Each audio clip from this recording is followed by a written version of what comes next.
interesante para que la asistencia sea más regular. La verdad que todo tiene un límite y me parece que trabajando en servicios sociales deberíamos de tener un poco más de empatía hacia los ponentes que están aquí y tener un poco más de respeto hacia la organización y los ponentes. Esta mañana yo estaba sentado ahí y la verdad que en algunos momentos me daba vergüenza el murmullo que hay, que no se puede, que no se oía. Y yo estaba en primera fila y no oía con el murmullo que hay atrás. Y creo que Noraria también lo suficientemente flexible, que hemos parado a las 12, que hemos dicho que a la 1 seguíamos, para que a la 1 esté la sala como esta. Y no sé, la verdad que estoy bastante emocionado, porque hacemos un esfuerzo en la organización, un esfuerzo a nivel de diputación. Las cosas no son gratis, esto vale un dinero. Hay un montón de gente que en lugar de estar trabajando está aquí y no se valora nada. Entonces, claro, es que dan 24 ediciones, pero como si no hubiera más. Que la gana es de no hacer más. Y esta pelorata, precisamente, la sufrimos nosotros, que sois la que estáis aquí. Pero que tenía que decirlo, que es eso.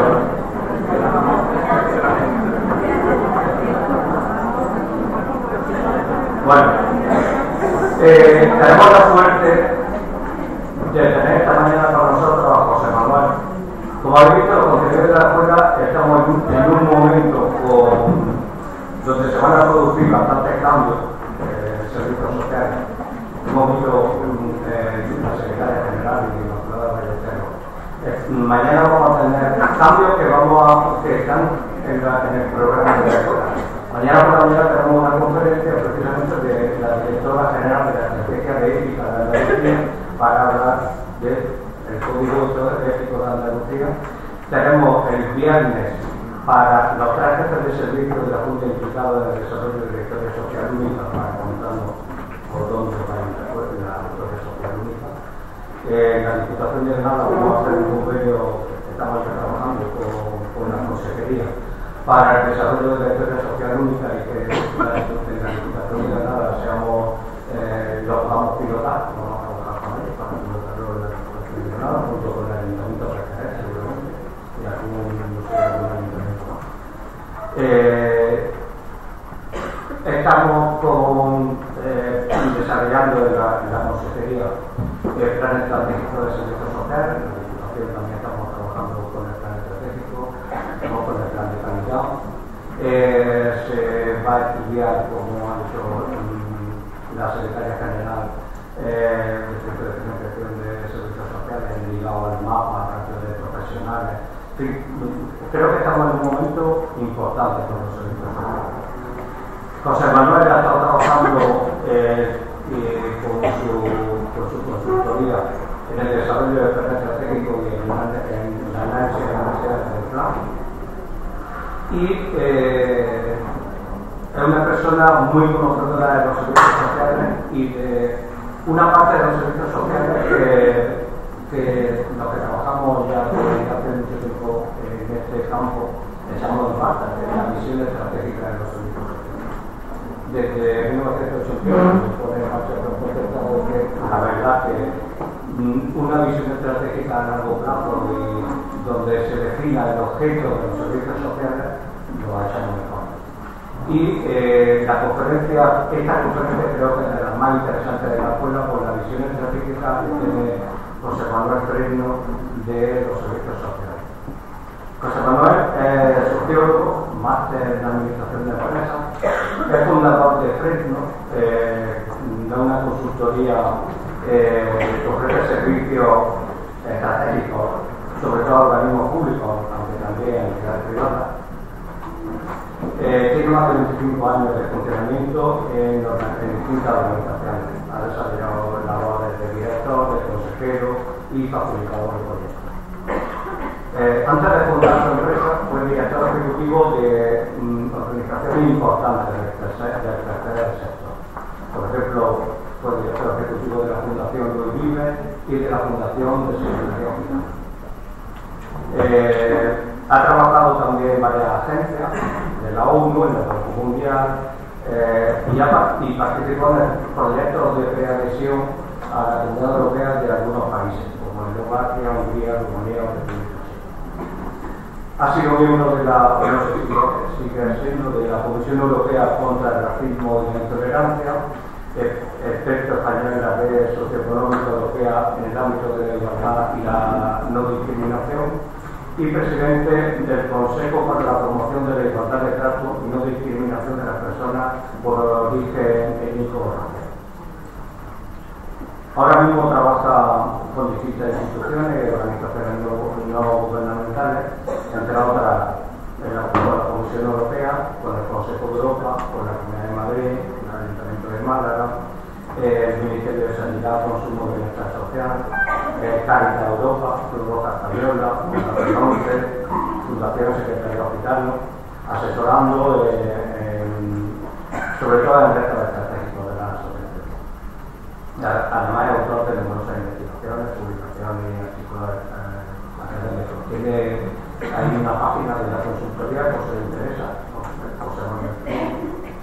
y ahí la verdad que es muy interesante. Yo leí un artículo de él, se lo comentaba anoche, un artículo de él de una jornada, un resumen de una jornada del Ayuntamiento de Madrid, donde hablaba de algunos conceptos nuevos también en servicios sociales, como y que están en el programa, universalidad proporcional, y nuevos paradigmas de servicios sociales, no solo en España y en Europa.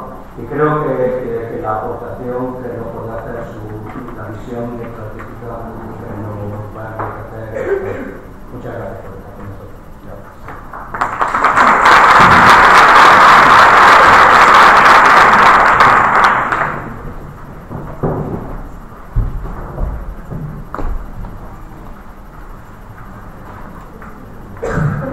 Pues buenos días, tardes ya. Con vuestro permiso me voy a levantar y lo voy a hacer de pie porque así podremos interaccionar más. La verdad es que estando aquí con este clima y en este entorno, pues tengo que agradecer mucho que estéis aquí para participar en esta ponencia, porque yo mismo en el descanso he salido a dar un pequeño paseo por la playa y hasta a mí mismo me costaba trabajo el volver a la sala, ¿no? Con lo cual, pues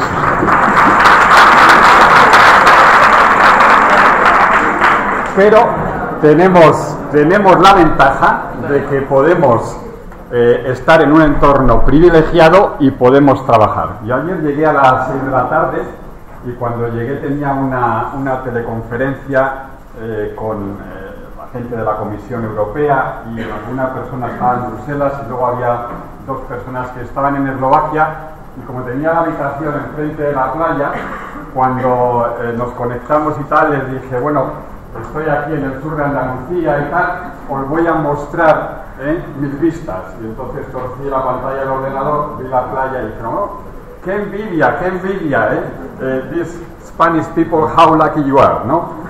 Qué afortunada es la gente española. Yo les dije, hombre, por supuesto, ¿no? Yo no soy tan afortunado porque soy del norte de España y del norte hay. Bueno, estamos aquí para hablar en este caso de los retos de los servicios sociales, las prioridades de futuro de los servicios sociales. En el trabajo diario que hacemos nos encontramos problemas, pero no tenemos muchas veces la oportunidad de discutir sobre hacia dónde tienen que ir los servicios sociales en un mundo muy cambiante. Y yo de esto, pues lógicamente aprendo de la experiencia, de mi experiencia de trabajo directo, de mi experiencia de asesoramiento a las entidades, de lo que conozco en Europa y lo que veo que hacen en distintos países europeos. Algunos merece la pena mirar más que otros, y también aprendo lógicamente de lo que veo en cada sitio y de la interacción con vosotras y con vosotros, y por lo tanto pues yo estoy aquí para aprender y voy a intervenir, pero quiero que se participe y que discutamos, porque lógicamente donde hay discusión y donde hay interacción es donde emerge realmente el conocimiento. Y a lo mejor podemos comenzar con una pregunta que quien quiera puede comentar. ¿Cuál es el reto fundamental que acometen hoy los servicios sociales desde vuestro punto de vista? ¿Quién quiere decir un reto que acometen los servicios sociales?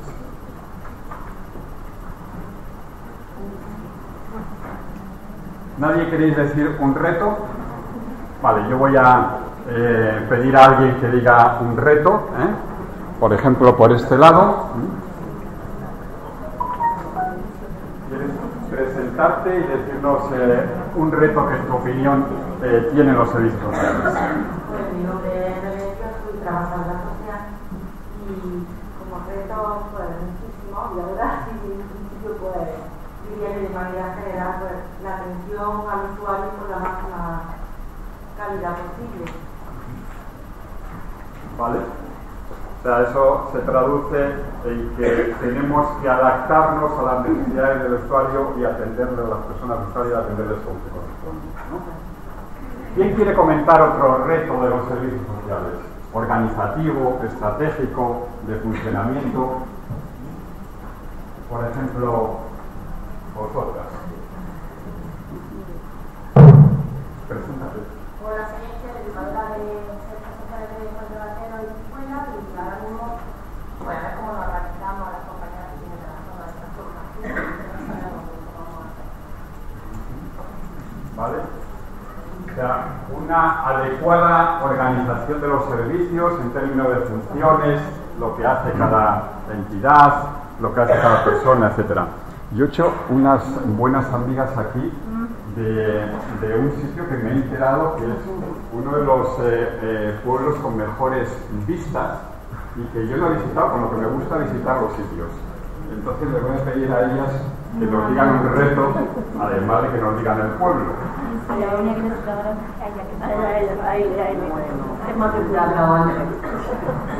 Bueno, pues nada, trabajadora social de Montefiore, que me conocéis la mitad porque soy de las más viejas de la ley del año 68, que estamos muchos y muchas. Y nada, pues yo creo que tenemos muchos retos, la verdad.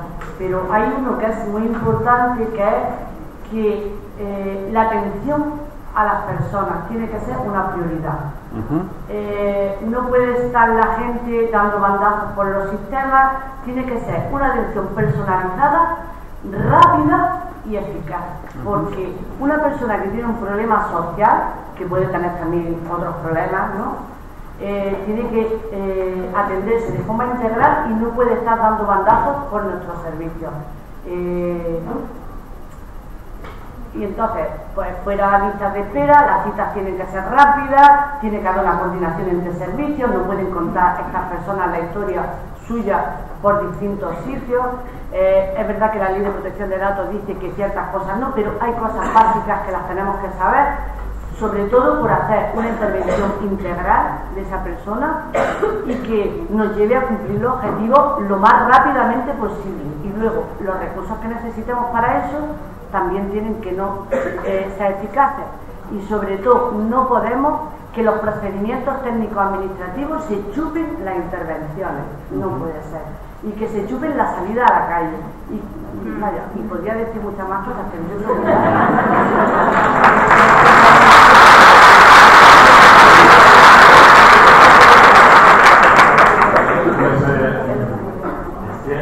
han salido varios retos y tú misma has dicho unos cuantos. Por cierto, no sé si has dicho el pueblo, si no lo digo yo. Si no lo digo yo, Montefiore, ¿vale? Y si digo mi nombre ya. ¿Y si dices tu nombre? Sí, me llamo Eleuteria. Eleuteria. Bueno, lo último que nos ha dicho Eleuteria, si estuviéramos en el mundo de la empresa, lo diríamos con una palabra: orientación al cliente, ¿verdad? Orientación al cliente. Es decir, que lo que tenemos es que orientarnos a las necesidades de las personas y nuestros problemas organizativos, cómo lo hacemos, la burocracia, qué departamento, qué requisitos, etcétera. Eso tiene que estar en el back office, eso tiene que estar detrás. Pero los derechos de las personas es que estén bien atendidas, y que por lo tanto demos, como bien decía Secundaria, servicios a tiempo, de calidad, servicios que sean eficientes y que resuelvan las necesidades de las personas. Yo voy a contaros algunos retos que hoy en día se discuten sobre el futuro de los servicios sociales y no podré profundizar en todos ellos, pero sí comentar algunas cuestiones de algunos de esos aspectos. Interrumpid cuando queráis y decir si no estoy de acuerdo con eso o quiero hacer una aportación complementaria. Los servicios sociales se desarrollaron tardíamente dentro de lo que es nuestro sistema de protección social. El sistema de protección social en España es tardío.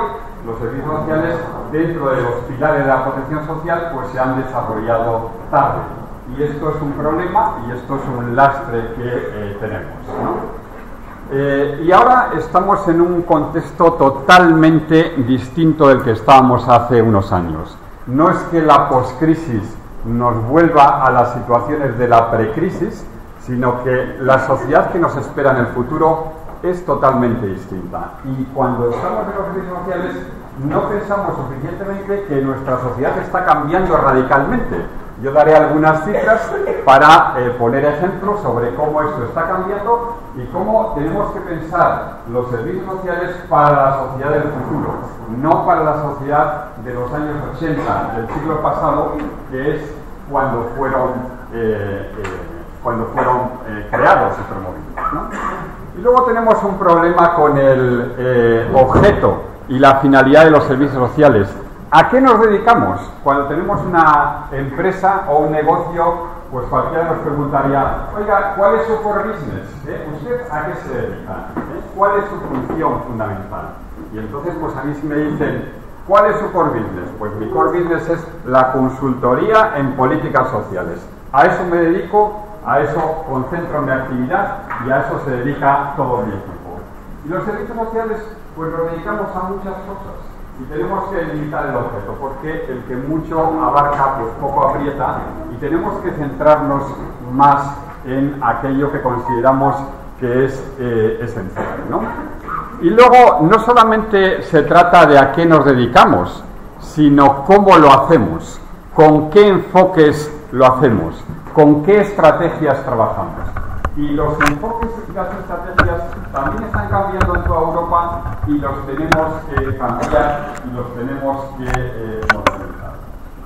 Tenemos que también, y se ha dicho por parte de algunas de las personas que habéis intervenido ahora, revisar nuestra arquitectura organizativa. Revisar nuestra arquitectura organizativa también pasa por revisar esto de servicios de base y servicios especializados. Eso hay que revisarlo. Se está revisando en toda Europa, se empieza a revisar en algunos sitios en España y lo tenemos que revisar probablemente aquí también. Y tenemos que actuar con otras ramas de la protección social. Actuar lógicamente, bueno, la Secretaría General de Familia ha dicho, bueno, yo cuando oí hablar de los servicios sociales, oí hablar de ellos como cooperación consanguínea, pero algo así como que eran los hermanos pobres, ¿no?, de la sanidad. Y ahora estoy entendiendo que es un pilar fundamental.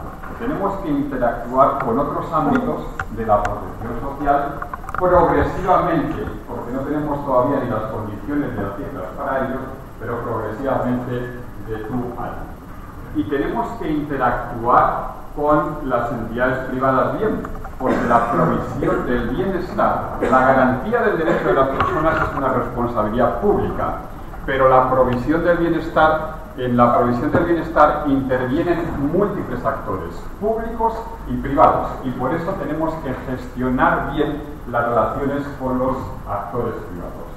Y también pues tenemos que gestionar mejor el conocimiento, la información, la innovación, etc. Lo que no se evalúa y lo que no se mide, pues es muy difícil hacer progreso sobre aquello que no se evalúa y no se mide.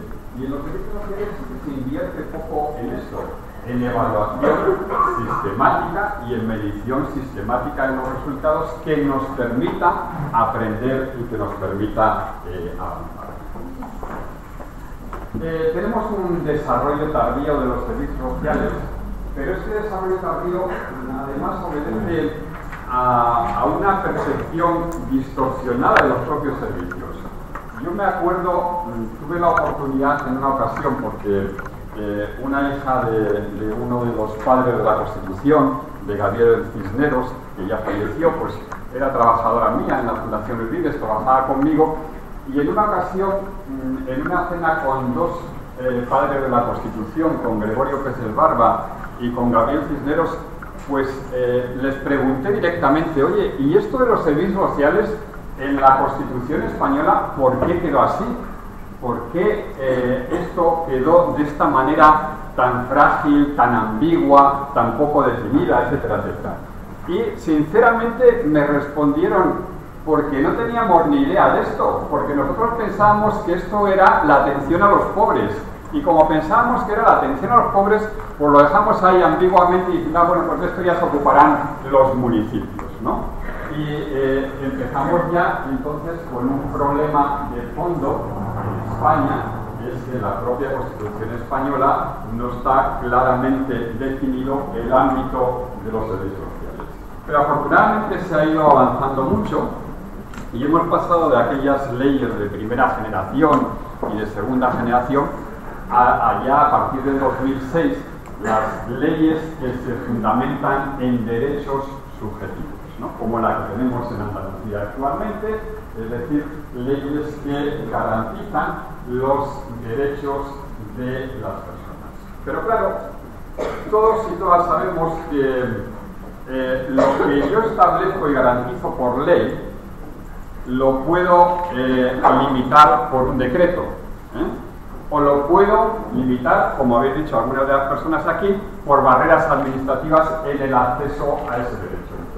Esto está muy estudiado en la literatura sobre políticas sociales, cómo se garantizan derechos por ley y cómo no se instrumentan en la práctica esos derechos cuando ponemos distintas barreras de distinto tipo. Y entonces, pues, lo que tenemos en las leyes de servicios sociales en España, pues es algo que es, como muchas veces ocurre, yo digo que es que funciona por emulación. Y a mí me preguntan ahora, ¿cuál es la mejor ley de servicios sociales de España? Pues digo, la canaria. ¿Y la mejor después de la canaria? Pues digo, la andaluza. ¿Y por qué digo eso? Pues porque son las últimas que se han aprobado, ¿no? Y cuando alguien hace una ley de servicios sociales, pues mira las últimas e intenta poner lo que han puesto las anteriores y mejorarlo con alguna cosa de su propia cosecha, que a veces es pertinente, a veces no es pertinente, pero así se hace, ¿no? Y entonces, pues, tenemos como leyes muy pretenciosas, pero claro, con un presupuesto muy limitado. ¿Cuál es el porcentaje de presupuesto público que se dedica a los servicios sociales en España? Pues depende con qué criterios se analice, pero estamos entre el 0,6 y el 1% aproximadamente. ¿Cuál es el presupuesto público que se dedica en los países centroeuropeos? Pues estamos entre el 1,5% y casi el 2%.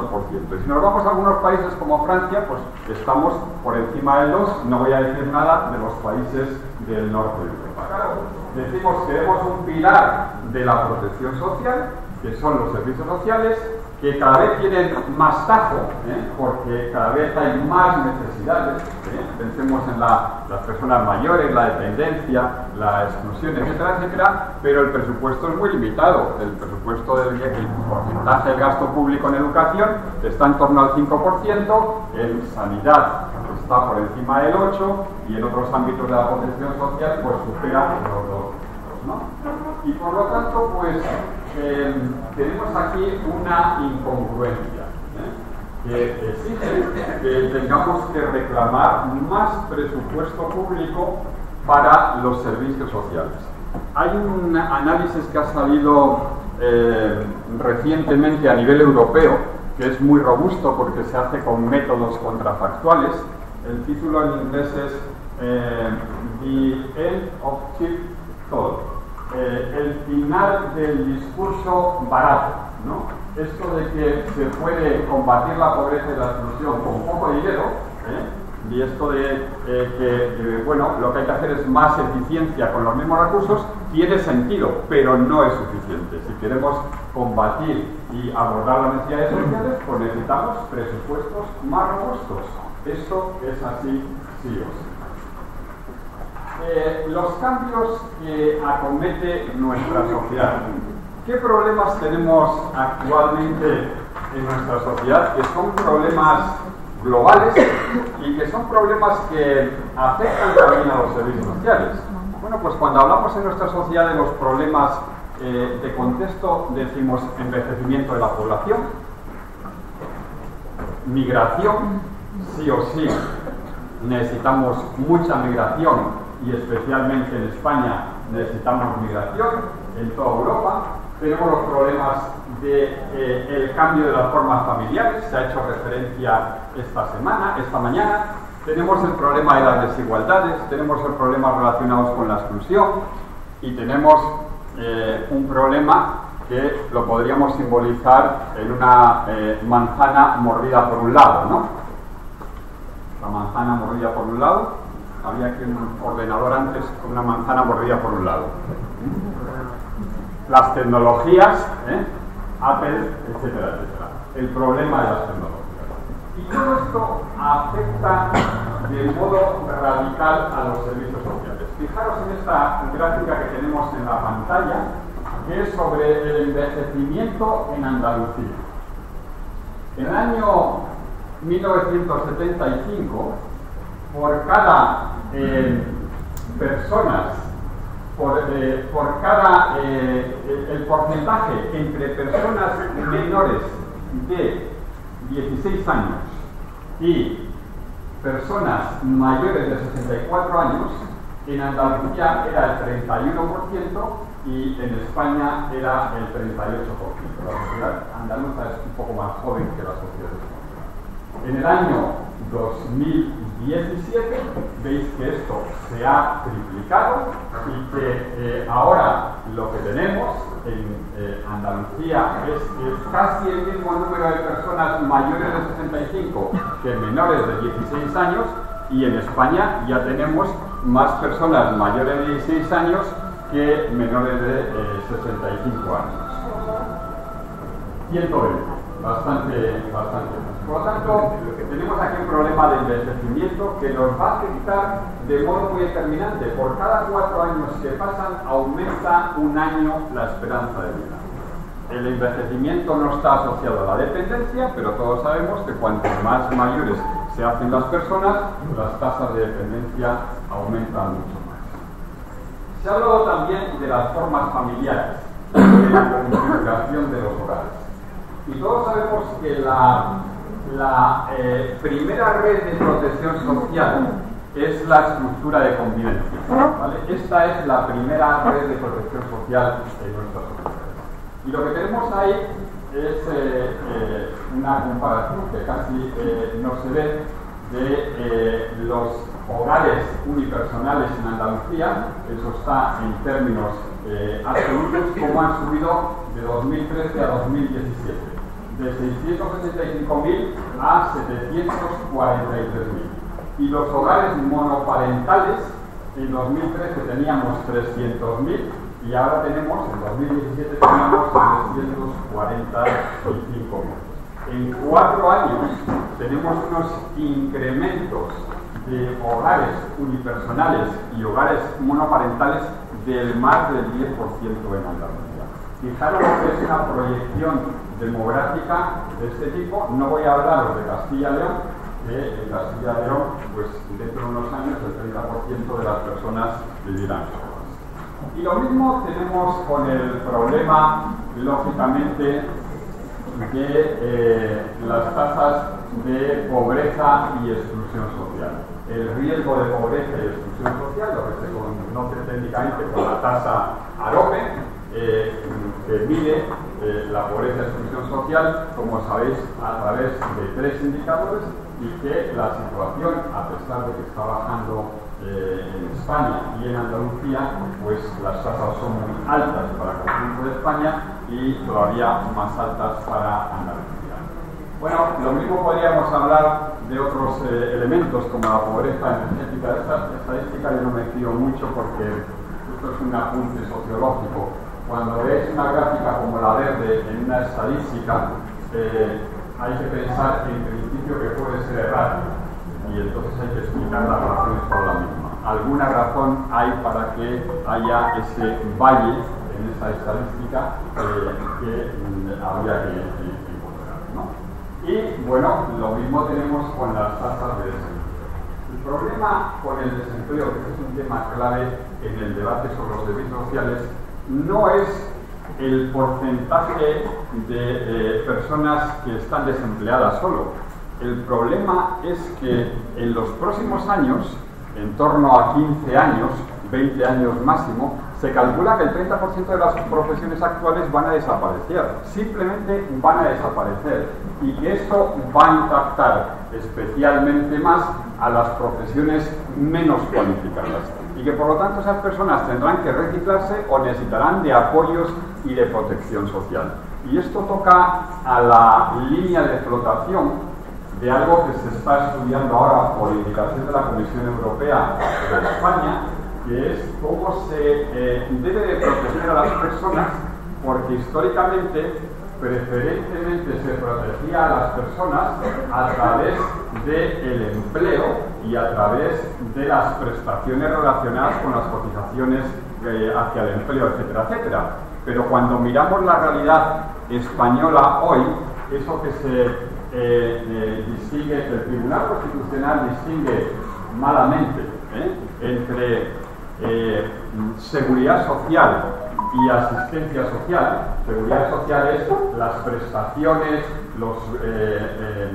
todo lo que son las pensiones, etcétera, etcétera, que son de carácter contributivo, es decir, que las personas han estado cotizando, luego tienen enfermedad, desempleo o se retiran, etcétera, etcétera. Y la asistencia social en términos de prestaciones del Tribunal Constitucional entiende pues todas aquellas que son no contributivas. Bueno, pues cuando miramos esto, ¿qué ocurre? Que en toda Europa, especialmente en España, las de la seguridad social decrecen el número de perceptores, las de la asistencia social aumentan drásticamente el número de perceptores. Por lo tanto, tenemos aquí unos elementos de contexto, incluido el de las tecnologías, que es para bien y para mal, porque las tecnologías generan brecha digital para muchas personas, como sabéis. Y bueno, pues si todo se va tecnificando, se va, digamos, informatizando, etcétera, pues las personas tendrán dificultades hasta para sacar el dinero de su banco si no tienen quien les apoye, o para cualquier cosa, para comprarse un billete de autobús, etcétera. Pero las tecnologías ofrecen grandes oportunidades en el desarrollo de los servicios sociales. Y dicho sea de paso, cualquier innovación en distintos campos de la ciencia viene de la intersectorialidad, y por lo tanto, si queremos innovar en servicios sociales, tenemos que estar muy atentos a los cambios tecnológicos.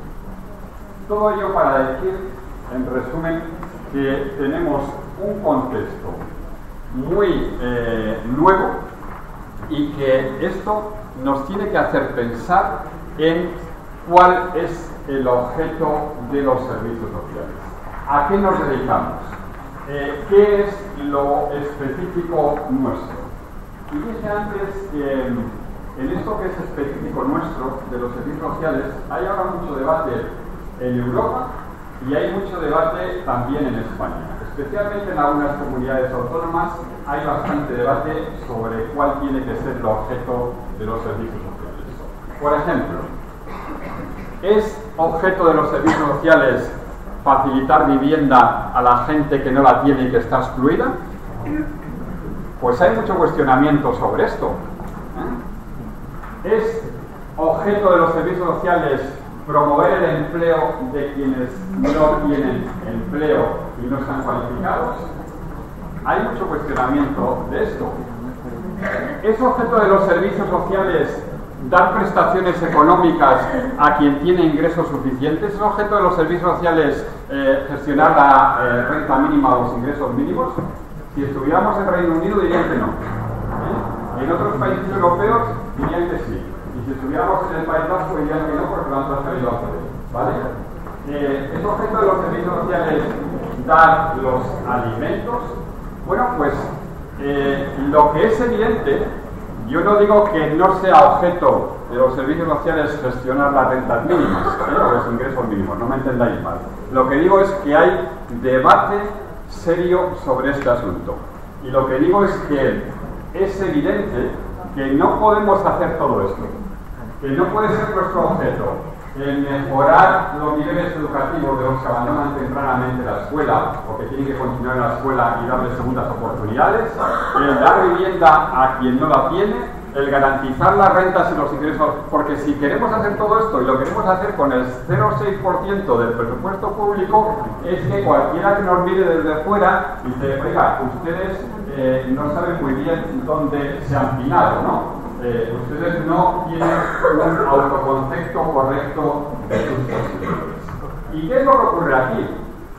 Pues lo que ocurre aquí es que el servicio social o los servicios sociales acaban siendo un poco como el coche escoba que recoge lo que otros ámbitos de la protección social no hacen correctamente, ¿verdad? Bueno, pues el principio fundamental en una buena gestión burocrática es cada palo que aguante su vela. Y si la escuela no es suficientemente inclusiva, tendrá que hacer lo posible para ser inclusiva, no para expulsar personas que luego son objeto de atención de los servicios sociales. Y si los servicios públicos de empleo no son suficientemente inclusivos con las personas que no tienen empleo, tendrá que asumir sus responsabilidades. Y lo mismo en otros ámbitos. ¿Por qué? Porque de lo contrario acabamos en una situación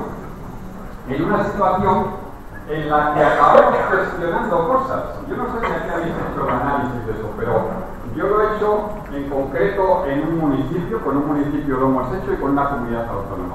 Y la deducción es que entre el 50 y el 60% del tiempo de las profesionales y los profesionales de los servicios sociales se dedican a gestión, tramitación, etcétera, etcétera. Y no se dedica a lo que es esencial, esto del acompañamiento, la creación del vínculo, el fomento de la autonomía de las personas, etcétera, etcétera. Y luego decimos, la profesión está infravalorada, ¿no? Y tenemos un autoconcepto bastante bajo y estamos, digamos, poco estimulados. Y por lo tanto, pues ahí tenemos un problema. Y ese problema no lo vamos a resolver si no discutimos, si no lo aclaramos con otros ámbitos de la protección social.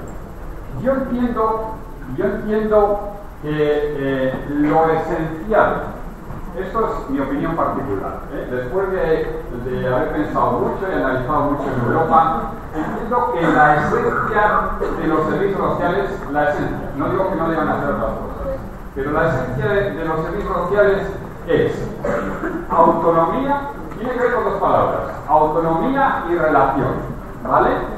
Autonomía es apoyar a las personas para que sean autónomas y para que puedan vivir de modo independiente, y relación tiene que ver con el enfoque comunitario, con construir comunidades resilientes, que necesitamos comunidades resilientes para que sean el caldo de cultivo en el cual las personas estén protegidas. Y que en esa idea de autonomía y función relacional es en lo que tendríamos que trabajar nuestro tiempo. Y lo tendríamos que pensar, si pensamos en los tres aspectos básicos, ¿de qué estaríamos hablando? La autonomía tiene que ver mucho, especialmente, no solo con personas mayores, con personas dependientes, con personas con discapacidad, etcétera, etcétera. Y es apoyarles en su vida independiente y en su vida autónoma y que puedan continuar en su medio viviendo.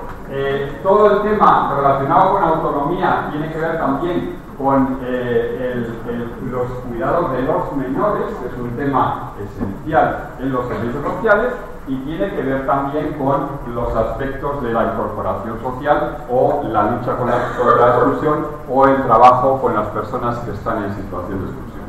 Este es negociado. Y esta es la esencia de los servicios sociales, en mi opinión, y ahí es hacia donde tenemos que ir. Y no quiere decir que no hagamos el resto de las cosas, pero lo que no puede ser es que hagamos el resto de las cosas y no hagamos esto. Porque si no hacemos esto, no estamos haciendo lo que es esencial y, como digo, dedicamos mucho tiempo a otras cosas. Bueno, pero no solamente es una cuestión de a qué nos dedicamos, sino también tiene que ver con cómo lo hacemos, ¿vale? Y entonces en el cómo lo hacemos tenemos que tener en cuenta que no somos los únicos y que en la provisión del bienestar esto es común en todos los países europeos. Y cuando los países nórdicos empezaron a concebir el mercado, el estado de bienestar social, etc., hacían una definición que era formidable. Era decir, ¿qué es esto del estado de bienestar? Y el estado de bienestar es como el hermano mayor que te protege de la cuna a la tumba. Esto es lo que la definición perfecta del estado de bienestar, ¿no? No te preocupes que si naces pobre, el Estado te protegerá. Y no te preocupes que si mueres pobre, el Estado también te apoyará en tus últimos días. Esta era la idea perfecta, ¿no?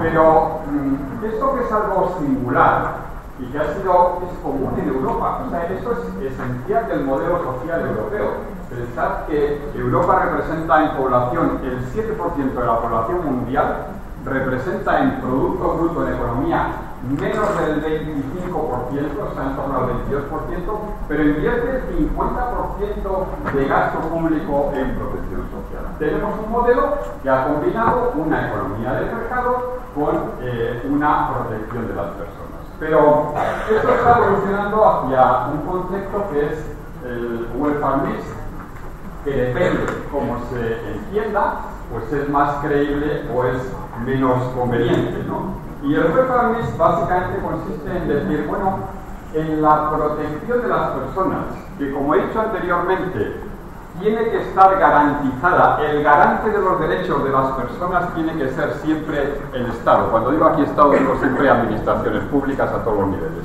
El garante es el Estado, pero en la protección, ¿quién tiene que actuar? Tiene que actuar la solidaridad primaria, ¿verdad? Las familias, las redes informales, etcétera, etcétera. Tiene que actuar también la administración pública. Tiene que actuar la iniciativa social y tiene que actuar y actúa el mercado. ¿Por qué? Porque hay gente que se compra el bienestar en el mercado. Hay gente que tiene dinero y se hace su plan de pensión privado o va a una enseñanza privada o va a un seguro sanitario privado y bueno, pues eso es así, no nos tiene que parecer mal, lo importante es que todas las personas estén protegidas. Y entonces, nosotros tenemos que actuar en este contexto de welfare mix y tenemos que gestionar bien y sobre todo crear condiciones para que la solidaridad primaria sea, como he dicho antes, importante, especialmente con el cambio de las formas familiares y nuestras sociedades sean realmente solidarias y resilientes y tengamos un tejido y una red asociativa buena, porque esto realmente garantizará la protección. Y ahora lo que quiero hablaros es de algunos debates que cada una de estas cosas nos llevaría mucho tiempo el explicarlas, pero simplemente para que suenen y bueno, pues como Emilio ha dicho, si alguien tiene interés en la página web podéis ver más cosas sobre estos asuntos, ¿no? Pero aquí hay debates que se están haciendo hoy en el conjunto Europa y que es importante que los empecemos a pensar, ¿no?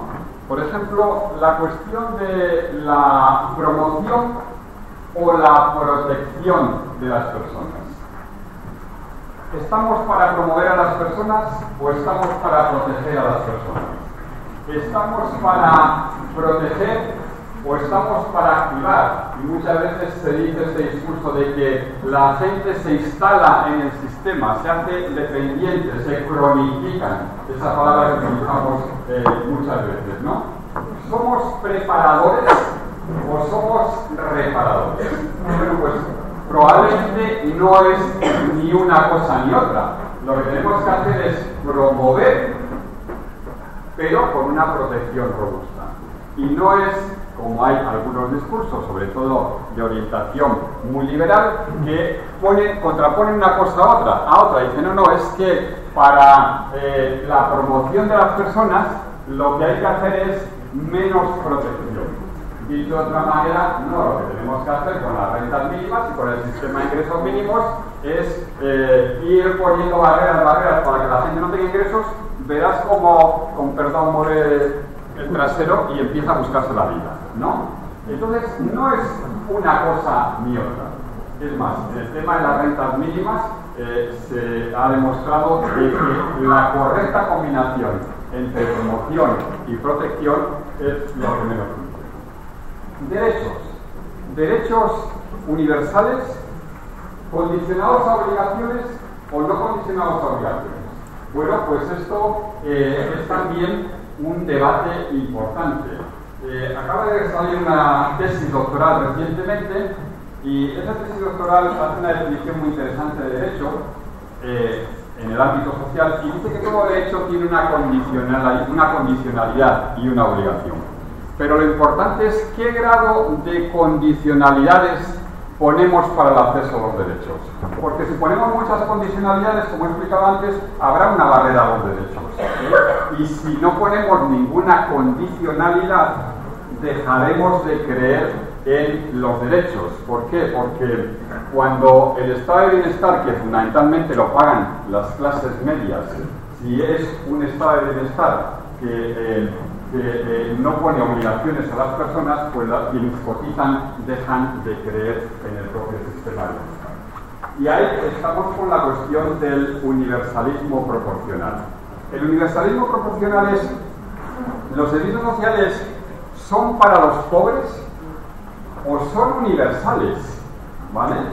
Son universales y tienen que estar abiertos a todo el mundo y por lo tanto lo que tienen que hacer es, básicamente, las políticas sociales con un universalismo profesional lo que tienen que hacer es, por una parte, ser inclusivas, es decir, que tienen que tener servicios educativos, de empleo, etcétera, etcétera, que lleguen a todo el mundo, y por otra parte, tienen que hacer acciones positivas y explícitas con las personas que más necesidades tienen. ¿Vale? Universalismo, servicios para todo el mundo. Proporcional, esos servicios tienen que ser inclusivos, es decir, no pueden excluir. Pensad en los ejemplos que puse antes del sistema educativo, el sistema de empleo, el sistema de vivienda, tiene que ser equitativo, Y la igualdad de oportunidades no es café para todos. La igualdad de oportunidades es compensación de las desventajas. Es decir, si a mí me ponen a hacer una carrera de 100 metros y yo estoy cojo y dicen, venga, ahora a correr a los 100 metros y me ponen en el mismo sitio de salida, no tengo igualdad de oportunidades. O si me dicen, venga, sube aquí y soy una persona con una discapacidad física y no tengo la rampa, no me está... Claro, no, voy a hablar cualquiera desde aquí, oiga, yo tengo una desventaja que no se me compensa. Y como no se me compensa esa desventaja, pues no me da usted igualdad de oportunidades. Y por lo tanto, esta idea de que tenemos que aspirar a servicios para todas las personas, pero que tienen que ser servicios que compensan las desventajas de las personas que más necesidades tienen, es algo muy poderoso en el futuro. Hay otros debates, disociación entre universal y gratuito, los que están dentro del sistema de protección y los que se quedan fuera, el tema de la responsabilidad y la corresponsabilidad. Cada vez se habla más de responsabilidad. La garantía es pública, pero todos los actores tenemos una parte de responsabilidad en que los servicios funcionen bien. También las personas beneficiarias, las personas usuarias también tienen su parte de responsabilidad. La eficiencia del gasto público. Esto es un tema muy, muy debatido ahora. Tenemos pocos recursos. ¿Los usamos bien? ¿Gastamos bien el dinero que tenemos? O a lo mejor invertimos muchos recursos en cosas que tienen poco retorno y que deberíamos de invertir mejor. Cualquier sistema de protección social, empezando por el sanitario, hace un ajuste fino entre los recursos que tiene y a qué los tiene que dedicar. Y cuando imaginaos en el sistema sanitario las invenciones tecnológicas que hay o médicas que hay, ¿yo a qué dedico mis recursos? Tengo que priorizar. Y en el ámbito social, y esto es algo que, por ejemplo, en el programa experimental del PAC de Castilla y León descubrimos evaluándolo, a veces invertimos recursos muy intensos en grupos de personas que progresan muy poco.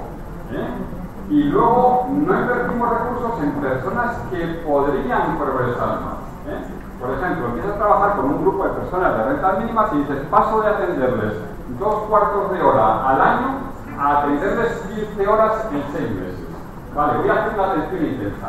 ¿Esa atención intensa me funciona igual con todas las personas de rentas mínimas? Pues lo que dice la experiencia es que no. Lo que dice la experiencia es que con los grupos funciona bien y hay recorrido en la primera fase, mejora el autocontexto, la interacción, etcétera, etcétera, y luego evolución plana. Mientras que con otros hay una evolución realmente alta. Y por lo tanto, esto de segmentar bien las necesidades de las personas para utilizar bien los recursos es una prioridad importante, ¿no?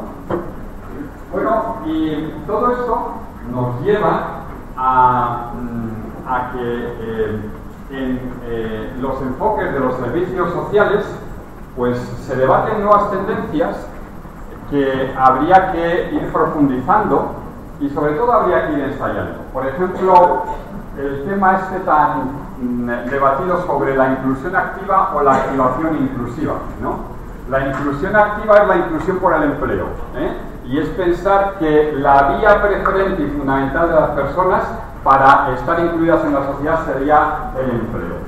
La activación inclusiva es la activación de las personas para que sean activas socialmente, pero no exclusivamente por la vía del empleo. Fijaros esto, las implicaciones que tiene, teniendo en cuenta los cambios en el mercado de trabajo que he explicado que se esperan en los próximos años, ¿no?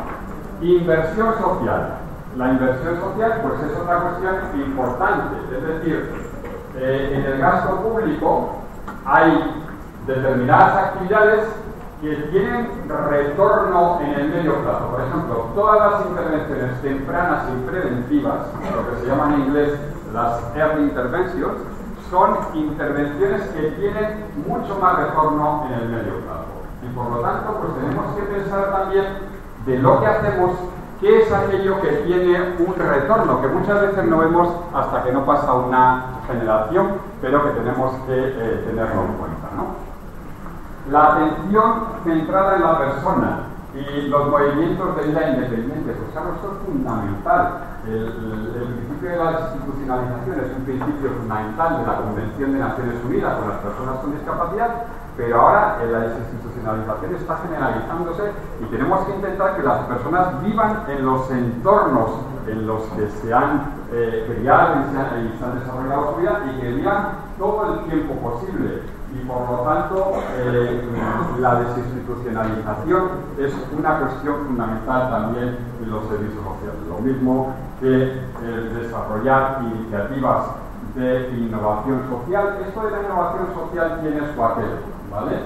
Se ha lanzado hace 2 días en España una iniciativa que es promovida por las empresas que se llama Foro de Impacto Social. Lo podéis mirar en internet si queréis.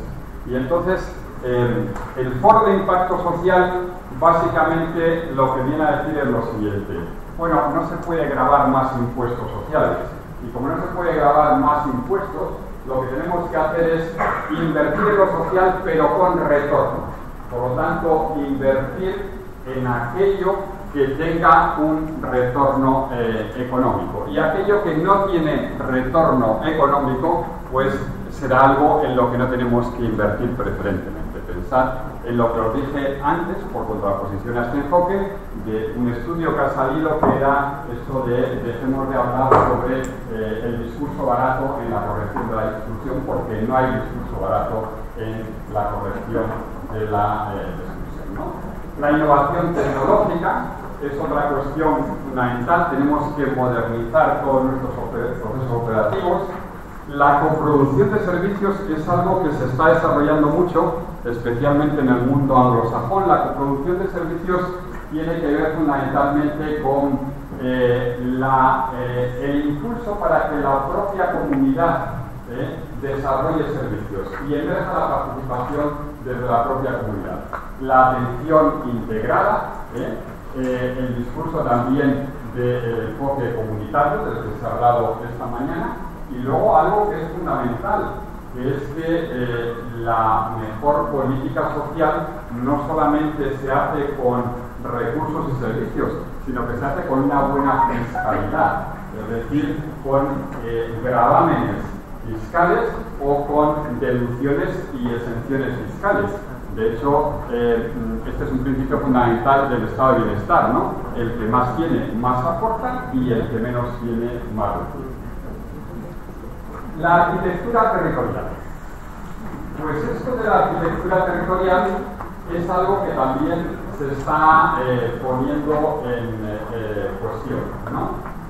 Y mi pregunta aquí, y os la dejo sobre la mesa, es sobre si la clásica organización de los servicios sociales en servicios sociales comunitarios y servicios especializados, o como se llaman en otros territorios, servicios de atención primaria y servicios especializados, etcétera, en el futuro es la mejor fórmula de organización de los servicios sociales.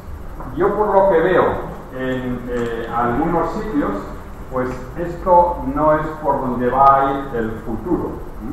Y en todo caso, el futuro va por reforzar los servicios comunitarios y por concebir los servicios especializados bastante a la carta en función de las realidades territoriales. Porque es distinto la ciudad de Granada, con 200.000 personas que habitan más o menos en ella, que los pueblos de la Alpujarra a la hora de concebir los servicios especializados. Y por lo tanto, pues aquí hay debates importantes sobre cómo se ordenan territorialmente los servicios, que yo creo que hay que abordar. Hemos hablado de cómo nos articulamos con otras ramas de la protección social y cómo operamos. Y aquí también hay cambios que se están produciendo en algunos ámbitos que fundamentalmente pues pasan por la integración de algunos servicios. Integración de servicios básicamente consiste en que no es integración de servicios, no es coordinación. Integración de servicios es que servicios que antes se proveían desde dos departamentos distintos se integran y se proveen desde un único departamento o se crea otro departamento para desarrollar estos servicios. Los sistemas de ventanilla única, los sistemas de gestión de casos compartidos, por ejemplo en el caso de los servicios sociales y los servicios sanitarios, o en el caso de los servicios sociales y los de empleo, pues la gestión de casos compartidos es algo muy importante. Tiene que ver con la segmentación. Cuando tú antes decía, los perceptores de los ingresos mínimos, pues sabemos que en general en toda España, no los aquí en Andalucía, el 30% de las personas perceptoras de rentas mínimas no son susceptibles de ser activadas por la vía del mercado de trabajo, ¿vale? Y que hay otras personas que no están en condiciones de acceder al empleo si no tienen otro tipo de apoyos previos a servicios sociales. Pero sin embargo hay otras personas que hay que darles apoyos conjuntos de empleo y servicios sociales. Pues esto es un ejemplo, este segmento al que hay que darle apoyos conjuntos es un ejemplo de cómo le podemos hacer una gestión de casos compartidos, ¿no? Bueno, en definitiva, tenemos que avanzar también hacia fórmulas más eficientes de articulación de las respuestas que no pasan solamente por la coordinación o por la mera buena voluntad de que ya nos coordinamos o tenemos una comisión de coordinación, etcétera. Eso está bien y es un paso, pero claramente es insuficiente si no hay competencias claras, instrumentos de trabajo y recursos especializados que nos conduzcan a en la cooperación con las entidades privadas, y ya finalizo con eso y con una última cosa, es muy importante que se busque un buen engranaje con la iniciativa privada, sea esta lucrativa o sea esta no lucrativa. Y un paso importante en esto, y bueno, se ha dicho esta mañana en el ámbito de la familia, es el concierto social. Muchos de los servicios sociales se instrumentan inadecuadamente por la vía de las subvenciones, porque son derechos subjetivos y al final lo instrumentas por una fórmula de financiación que está sujeta a caducidad anual y que es graciable, y otros servicios sociales, muchos de ellos se instrumentan por la vía de la contratación, por sistemas de licitación pública.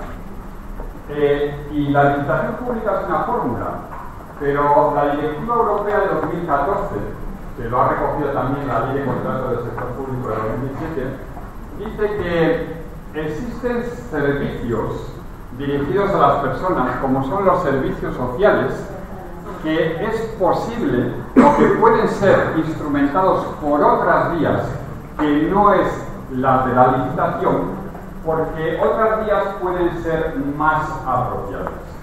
¿Y por qué la vía de la licitación o la contratación no es la más adecuada para la prestación de servicios?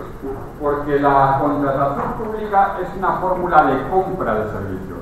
En una contratación pública, la administración define un pliego lo que quiere comprar y luego hay unos oferentes que hacen una oferta.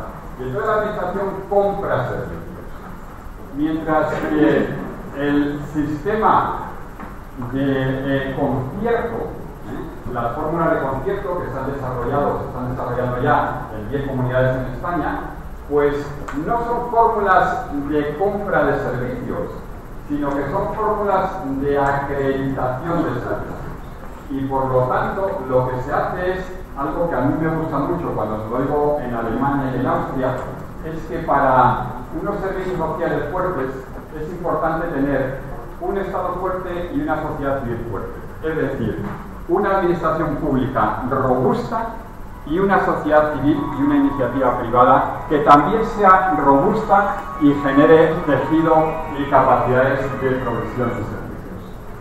Y por último, pues tenemos que gestionar mejor el conocimiento y promover la innovación, y para eso tenemos que usar mejor la tecnología, tenemos que gestionar mejor los sistemas de información, tenemos que avanzar en indicadores y tenemos que evaluar más, hacerlo si es posible con métodos contrafactuales para que haya mejores evidencias, ir hacia eso que en términos anglosajones se llama el evidence-based approach, ¿no? El enfoque basado en evidencias. Y en servicios sociales tenemos mucho enfoque basado en retórica. Hacemos. Y esta es nuestra retórica de legitimación. Pero nuestro enfoque tiene que ser mucho más basado en evidencias. ¿Qué invertimos? ¿Qué conseguimos? Si invirtiéramos de otra manera, conseguiríamos otra cosa. Cuando se hace de otra manera, se consigue más, se consigue menos, porque esta será la base de nuestra legitimación. Y como los recursos públicos son limitados y al final hay que decidir a qué se dedican, pues si tenemos más evidencias tendremos más legitimidad para atraer recursos públicos. Y si no tenemos evidencias, pues se cuestionará el uso de recursos públicos en estos ámbitos. Gracias.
bastante la exposición que hay. Creo que era para mucho aquí. No te oyes. Ahora sí,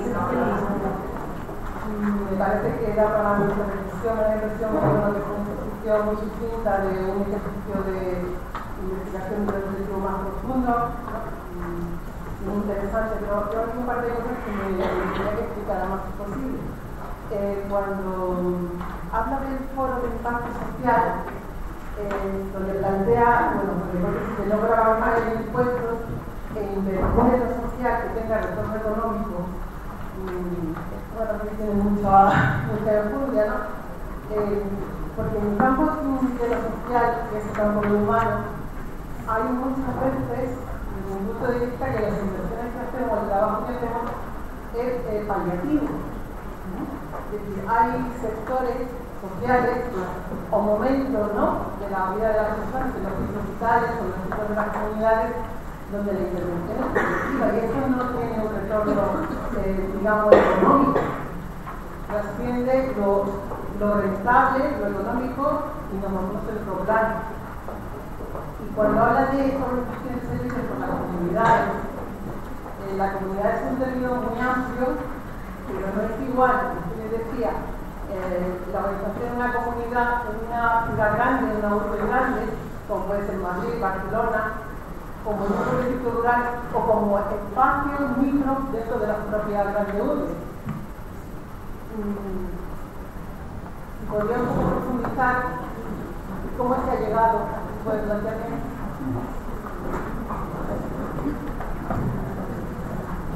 Bueno, yo creo que son dos cuestiones muy importantes. Las he pasado un poco por encima, lógicamente.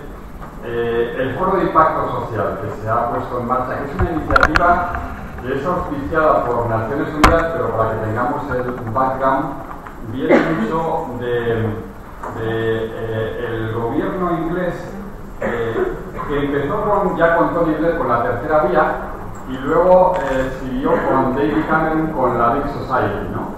La idea de David Cameron con la Big Society era devolvamos el poder a la comunidad, ¿no? Retomemos los servicios a las comunidades, etcétera, etcétera.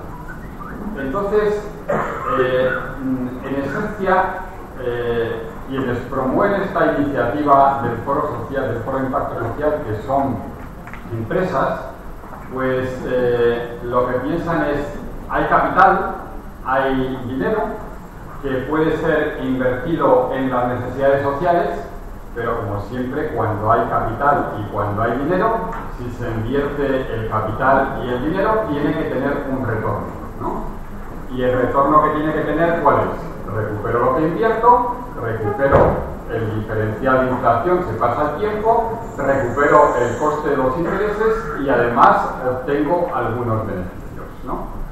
Y entonces, detrás de esto, quienes están promoviendo esto, pues piensan, hay excesiva tasación, ¿no? O sea, se grava ya demasiados impuestos. Bueno, esto no parece que no es muy cierto en España, porque tenemos un diferencial con la media europea de 5 puntos prácticamente en la tasación de impuestos y depende a quién se grava, ¿no? A la SICAV, por ejemplo, pues no se la grava, o a la grande fortuna no se la grava, es decir, se graban a lo mejor bastantes impuestos a la clase media, pero no se graban en otros ámbitos y sobre todo se graban impuestos a la producción y a la mano de obra, pero no se graban impuestos suficientes a lo mejor al capital, a las tecnologías, etcétera, etcétera. Y en definitiva, detrás del Foro de Impacto Social lo que hay es empresas y capital que dice estoy dispuesto a invertir, pero como siempre invertiré si hay retornos. ¿Y qué es lo que pasa en la práctica? Que retornos hay si la administración paga por esos servicios, o retornos hay si los ciudadanos compran esos servicios en el mercado, ¿no? Y esa iniciativa pues evolucionará en la medida en que realmente salga a cuenta y haya rédito económico. Lo que me parece lo más rescatable de esa iniciativa es el asunto de la medición de impacto. Y esto es algo importante que siempre tendríamos que tener en cuenta. Cómo medimos el impacto de las cosas. Y luego, con respecto a a los enfoques comunitarios y la coproducción de servicios, a esto se ha llegado fundamentalmente con la toma de conciencia de que en el ámbito de los servicios sociales tenemos que procurar la implicación y activación de las personas. Y que no vale simplemente con que les demos recursos y servicios, sino que tenemos que conseguir que se impliquen y sobre todo teniendo en cuenta lo que he explicado antes, que la red primaria de solidaridad es fundamental y esa red primaria funciona si se activan las personas, pues si tenemos más implicación de las comunidades en el desarrollo de servicios, pues nos irá mejor. Y por lo tanto la coproducción de servicios que se está ensayando en varios países, pues significa en decir, bueno, cuando concebimos los servicios, los tenemos que concebir con la comunidad. El concepto de comunidad puede variar, puede ser microcomunidad, puede ser un territorio, dependerá del entorno en el que estemos. Cuando desarrollamos los servicios, tenemos que desarrollarlos con la comunidad y tenemos que conseguir de todas las maneras que se impliquen activamente las personas. Porque yo siempre he creído que nosotros en el ámbito social no estamos para resolver las necesidades de las personas. En todo caso, estamos para apoyar a las personas y facilitarles los recursos para que sean protagonistas en la resolución de sus necesidades. Y es aquí, en este enfoque, en el que la coproducción de servicios entronca bien.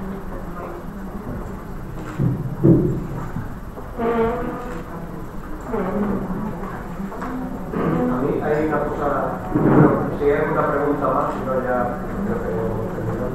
Hay una cosa que sí que me ha hecho reflexionar en la organización territorial de los servicios.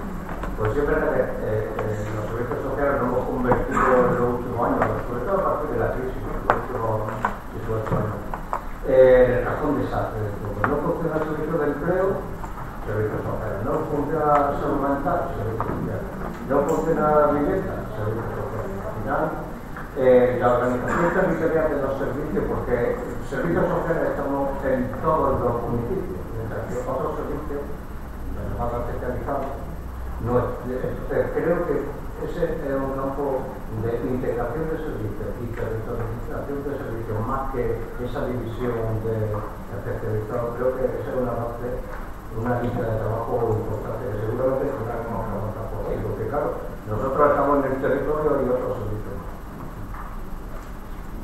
Claramente, si puedo dar tres pistas de no la solución, pero sí por dónde tiene que ir la vía de solución y por dónde tiene que ir la reflexión, teniendo en cuenta que tenemos territorios asimétricos. Es decir, que en este tema yo estoy trabajando, por ejemplo, con el gobierno de Navarra y es asimétrico, pero Granada es asimétrico, y las competencias de la Diputación de Granada pues, son muy distintas dependiendo de zonas. Pero yo creo que las tres vías por las cuales tenemos que pensar en esto es: uno, claramente hay que reforzar los servicios comunitarios o la atención primaria o como la queramos llamar en casa.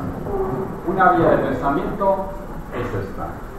Segunda línea de pensamiento es la atención especializada o secundaria.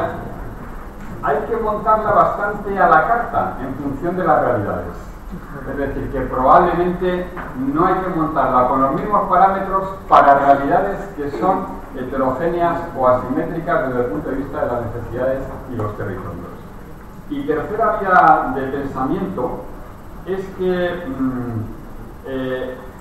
si decimos, esto lo digo yo, pero que el core business, como he explicado, de los servicios, el core business de los servicios son estas tres cuestiones relacionadas con los cuidados y la autonomía de las personas, mayores, dependencia, discapacidad, etcétera, etcétera, crianza, atención temprana, infancia, protección, etcétera, etcétera, y inclusión social, pues a lo mejor lo que tenemos que pensar es que si este es nuestro core business, la parte especializada o de servicios secundarios, tenemos que pensarlo también de esa manera. Pero son 3 pistas para avanzar en este pensamiento. Los mapas de la playa, pero Ramón, ¿hay alguien más que...? Mira,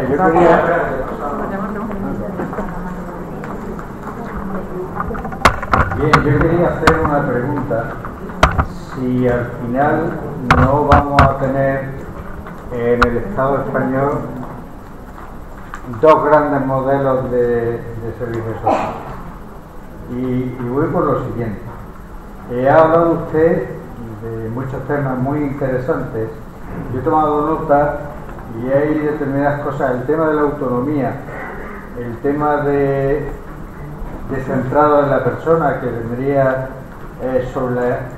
viene de toda la investigación sobre personas con discapacidad intelectual, el sistema de apoyo para hacerlos más autónomos, y el tema de lo que ha llamado la evidencia científica, que viene básicamente de los sistemas sanitarios, y con el tema de investigación, si cumple una serie de requisitos, y de ahí viene, hay diferentes criterios para medir la evidencia científica, y puedo decir que tenemos como 2 grandes modelos, aunque se habla de la ley de servicios sociales de tercera generación por los derechos subjetivos, pero yo creo que hay 2 grandes modelos, que es el norte con Navarra, País Vasco, que tiene muy bien centrado ese tema de evidencia científica, autonomía personal, el tema de la resiliencia,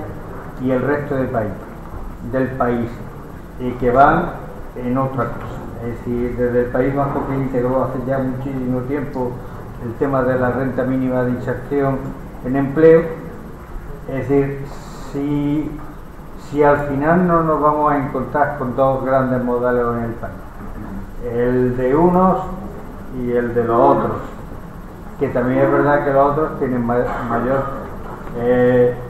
nivel de inversión en los servicios sociales. Bueno, yo creo que en cuanto a los modelos, nos pasa lo siguiente. En cuanto a modelos normativos y aspiraciones, hay bastante homogeneidad. En cuanto a prácticas, hay bastante heterogeneidad. No solamente hay 2 modelos, sino que hay bastante dispersión. Y claro, esto tiene que ver con muchas cosas. Tiene que ver, como ha dicho Ramón, con el tema de los recursos, tiene que ver con el tema de las competencias, tiene que ver con el tema de las ideologías, etc., ¿no? Y lo que está pasando en el campo de los servicios sociales es que cuando se mira desde la perspectiva normativa, leyes de servicios sociales, hay bastante homogeneidad porque copian las de otras. Cuando se mira desde el punto de vista de las prácticas, dados los recursos, las competencias, las culturas, las visiones, lo que nos encontramos es distintas, no es que haya un modelo de País Vasco y Navarra y otro el resto, lo que hay es muchos modelos híbridos, hay tendencias y hay distintas realidades en distintos sitios, y que esto claramente no es bueno, porque hay que avanzar hacia unos mínimos, hay que avanzar hacia unos estándares en ratio de intervención, en recursos económicos, en cartera de servicios, en sistemas de información, etcétera, que es lo que nos va a permitir una aspiración común. El tema de la evidencia no es un tema solamente del modelo sanitario. El tema de la evidencia es algo que es una cuestión científica. O sea, la próxima semana voy a Bruselas para una metaevaluación que he coordinado en un ámbito concreto, ¿vale? Una metaevaluación es una evaluación de evaluación.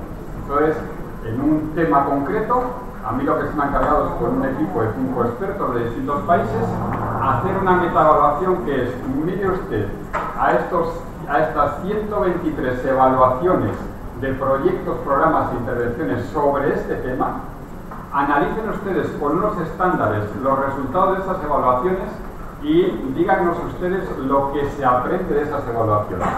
Y lo que se aprende es en qué coinciden esas evaluaciones y qué podemos aprender para el futuro. Y cuando hacen eso, desde el punto de vista técnico, te dicen, oiga, diferencie usted los resultados que se fundamentan en evidencias de aquellos que no se fundamentan en evidencias.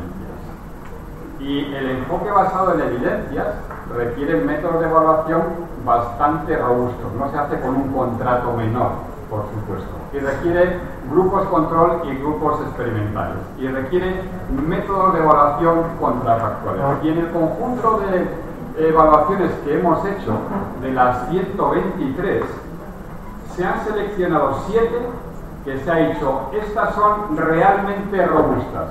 Y entonces se ha dicho, vamos a mirar los resultados de todas, de las coincidencias de todas.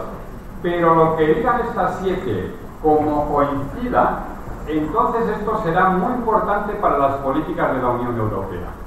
Pero no me ponga usted al mismo nivel unas evaluaciones que evalúan simplemente o reportan de resultados que las que miden impactos y dependiendo cómo se han hecho, quién las ha hecho, con la independencia que se ha hecho y los métodos que se han utilizado. Y de esto, desgraciadamente, en servicios sociales pues hay muy poco.